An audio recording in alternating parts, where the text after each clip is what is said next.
Base frame layout and assembly. To begin, the base frame must first be assembled, squared, and leveled.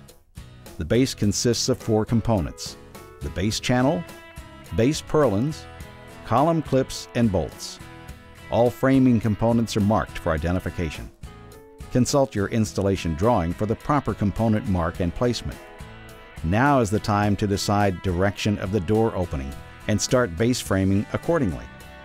Locate and assemble the base channels and the base purlins according to the installation drawings for your particular size of greenhouse.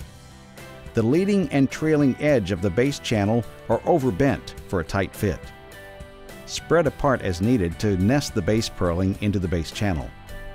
Always point the bolts with the flat side in the position shown on your greenhouse's installation drawings. This is also the time to install the clips for the columns, as some of the base bolts are utilized to attach the column clips. Placement of these clips will vary according to your particular greenhouse size. Consult your installation drawings for component identification and door placement. When the base is complete, it needs to be squared and leveled.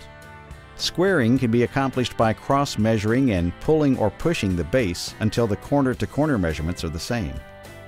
Leveling can be done by adding or subtracting the appropriate amount of blocking to accomplish a level frame. Proper blocking of the base frame will prevent sagging on unlevel surfaces. The base frame should not be in direct contact with the ground to prevent rusting. This blocking is not furnished by Mueller and is at the owner's discretion. At this time, if the frame is level and square, tighten all bolts.